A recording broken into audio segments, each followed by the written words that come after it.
ఓం నమో నారాయణాయ. వారాహి అమ్మకు నమస్కారం చేసుకుంటూ, అమ్మవారి దయ, ఆమె చల్లని చూపులు మనందరిపై ఉండాలి అని చెప్పి మనస్ఫూర్తిగా కోరుకుంటూ, ఈరోజు అమ్మవారి వాగ్దానం వినే ముందు కొత్తగా మన ఛానల్లో ఎవరైనా వీడియో చూస్తూ ఉన్నట్లయితే ప్లీజ్ సబ్స్క్రైబ్ చేసుకోండి ఫ్రెండ్స్. కొంచెం సపోర్ట్ చేయండి. ఇక వీడియోలోకి వచ్చేస్తే, ప్రాప్తం ఉంటేనే ఈరోజు అమ్మవారి ఈ అదృష్టపు వాక్కు వినగలుగుతాం. ఈ రాత్రికే విను. ఈరోజు అమ్మవారు నీకిస్తున్నటువంటి అమ్మవారి వాగ్దానం ఏంటో మీకు నిజంగా ప్రాప్తం ఉంటేనే ఈరోజు వీడియో వినగలుగుతారండి. ఇప్పుడు నువ్వు వింటున్నావు అంటే ఖచ్చితంగా ఇది వారాహి అమ్మ వల్లే. వారాహి అమ్మవారి ప్రాప్తం నీకు కలిగింది తల్లి. ఈరోజు అమ్మ వాక్కు నీకు అదృష్టాన్ని కలగజేయబోతుంది. నువ్వు అదృష్టశాలివి. ఈరోజు నా వాక్కు విని, నా వాగ్దానం విని నువ్వు అదృష్టవంతుడిగా మారబోతున్నావు. రేపట్లోగా అదృష్టమైన వార్త నిన్ను చేరుతుంది. నీకిష్టమైన వార్త, నువ్వు కోరుకున్న వార్త నీకు చేరబోతుంది బిడ్డ. అది నీకు ప్రాప్తించబోతుంది. నీకు ప్రాప్తం ఉంది కాబట్టే నువ్విప్పుడు ఈ తల్లి వాగ్దానం వింటున్నావని చెప్తున్నాను. నన్ను నమ్ము బిడ్డ. నా మాట నమ్మి ఒక్కసారి మనసు పెట్టి విను. తప్పకుండా నీకు మంచి జరుగుతుంది. ఈరోజు అమ్మవారి వాగ్దానం వినే ముందు శ్రీ సాయిబాబా అనుగ్రహంతో జ్యోతిష్యం చెప్పబడినండి. వశీకరణ స్పెషలిస్ట్ గురూజీ సుబ్రహ్మణ్యరాజు గారు.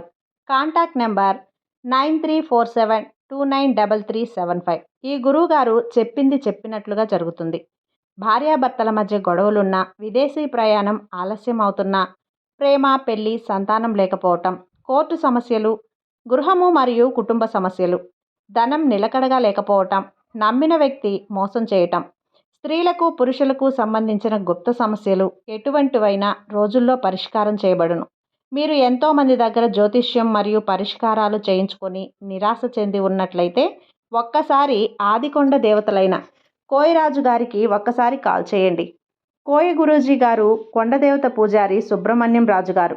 Contact number 9347293375. మా జీవితంలో కూడా ఎన్నో మార్పులు జరిగాయి కాబట్టే చెప్తున్నానండి.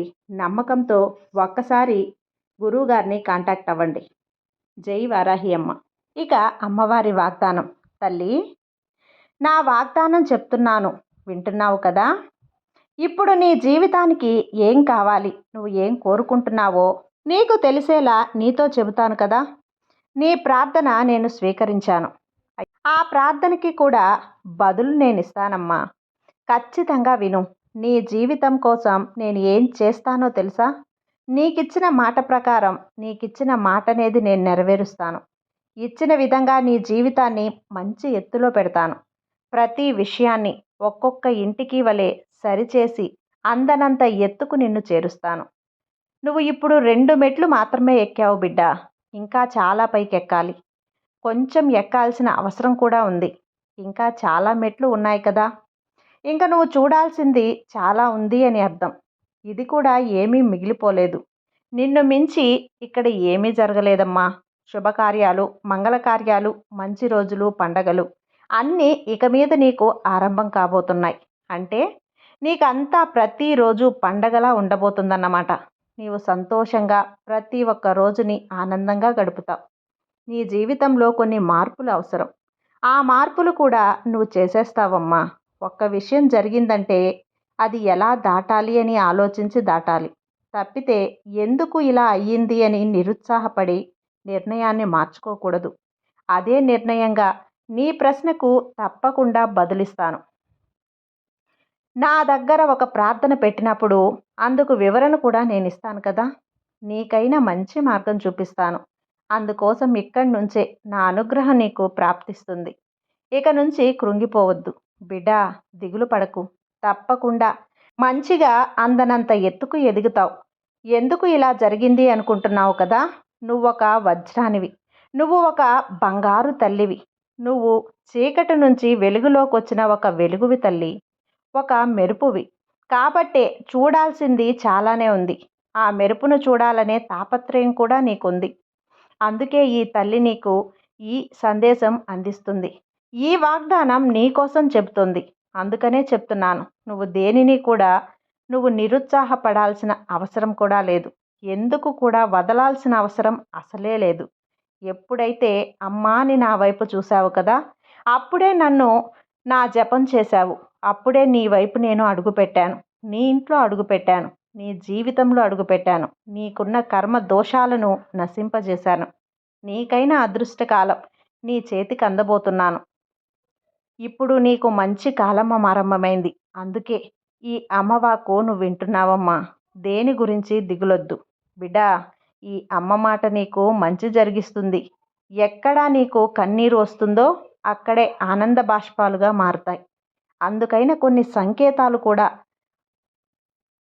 అరుగులు కూడా నీకు కల్పిస్తాను. నీకు మంచి కాలం ఆరంభమైంది. అది నువ్వే స్వయంగా గుర్తిస్తావు తల్లి. నీ భవిష్యత్తుకు మంచి బదులు నీకు తప్పక దొరుకుతుంది. నా ఆశీర్వాదం నీకు కలిగింది అంటే నువ్వు గుర్తించేలా నేను చేస్తాను. తప్పకుండా ఈ నా మాట విన్న తర్వాత నువ్వు తప్పకుండా నన్ను తలుచుకుంటావు, గుర్తు చేసుకుంటావు, నన్ను ఆరాధిస్తావు, నన్ను ప్రార్థిస్తావు. ఎప్పుడు పంచమి వస్తుందా అని ఎదురు చూస్తూ ఉంటావు. పంచమి రోజు నన్ను ఖచ్చితంగా పూజ చేసుకుంటావు. ఈ అమ్మ నామ జపం చేసుకుంటావు తల్లి. నీకు ఇదంతా చెబుతూనే నాకు ఒళ్ళు జలధరిస్తుంది కదా. నిజంగానే నీకు ఒళ్ళు జలధరించే అనుభవం తప్పకుండా ఈ తల్లి కల్పిస్తుందమ్మా. అందువల్లే చెప్తున్నాను. నా మాటలు పూర్తిగా నమ్ము. పూర్తిగా విన్నాక నీకే ఆనందం కలుగుతుంది. నా మీద నీకే నమ్మకం కలుగుతుంది. నువ్వు ఏం చెయ్యాలని నీకే అర్థమవుతుంది. ఈరోజు నీకు అదృష్ట రోజులుగా మారాయని చెప్పాను కదా. అది ఎటువంటి రూపంలోనైనా నీకు అదృష్టం అంది నీకు రావాల్సింది నీకు ఇచ్చి నీ కోరిక తీరుస్తానమ్మా. అంతవరకు నమ్మకంతో, ఓపికతో, భయం లేకుండా ధైర్యంగా ఉండు. దేన్నైనా ఎదిరించగల ధైర్యంగా ఉండు. నమ్మకం అంటే ఏది కోరుకుంటే అదే జరుగుతుంది. నమ్మకం లేకుంటే నువ్వు ఏదైతే ఆలోచిస్తావో అదే జరుగుతుంది. ప్రతి దానికి కూడా నీ ఆలోచనలే కారణం అని మాత్రం గుర్తుపెట్టుకో. నీ మనసులో అంతా అనుకూలంగా ఉన్నావా? అలాగే అనుకో. ఆ అనుకూలతే నీకు అందిస్తుంది. ఆ అనుకూలతే నీకు చేరుతుంది.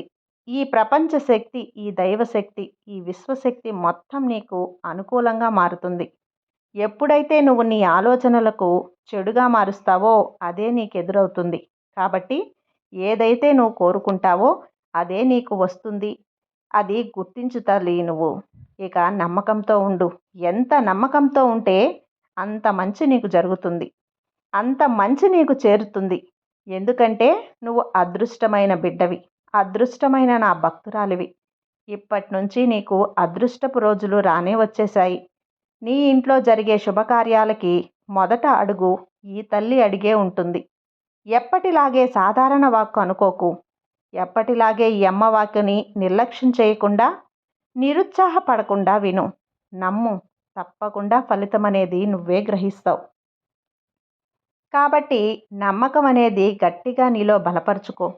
ఈ అమ్మను ప్రార్థిస్తే కాదు, నీ కష్టాలకు దగ్గర ఫలితం కూడా అందిస్తాను. ఖచ్చితంగా నువ్వు ఎంత కష్టపడుతున్నావో, అందుకు ఫలితం రాలేదని దిగులు పడుతున్నావు. ఆ ఫలితాన్ని ఇప్పుడు నీ ముంగిట పెట్టబోతున్నానమ్మా. ఆ ఫలితం నీకు ఇష్టమైందిగా, అదృష్టమైందిగా, నీకు నచ్చినదిగా, నీకు సంతోషాన్ని ఇచ్చేదిగా ఉంటుంది. నిశ్చింతగా ఉండు. ఏది కూడా నీకు జరగదు అని అపోహల్ని తీసేసే. మొత్తం నీకు ఖచ్చితంగా నువ్వు అనుకున్నట్లే జరుగుతుంది. ఇది గ్రహించు తల్లి. ఈ రాత్రికి ప్రశాంతంగా నిద్రపో. నీ నిద్రలేని రాత్రులకు ముగింపు రోజు అనుకో. రేపటి రోజు నుంచి నువ్వంతా ఆనందంగా గడపబోయేది నీ కళ్ళారా నువ్వే చూస్తావు. తప్పకుండా ఈ తల్లికి ధన్యవాదాలు చెప్పుకుంటావు. అమ్మా ధన్యవాదాలని నాకే ఖచ్చితంగా నువ్వు మొక్కుతావు బిడ్డా. నీ సంతోషం కోసం ఈ తల్లి ఎప్పుడూ ఎదురు చూస్తూ ఉంటుంది. నిశ్చింతగా ఉండు. అమ్మ అనుగ్రహం నీకెల్లవేళలా ఉంటుంది. ఈ అమ్మ వాక్కు విన్న నా బిడ్డ సంతోషంగా ఉంటుంది. మరి నేనున్నాను కదా. సర్వే జన సుఖినో భవంతు. జై వారాహి మాత.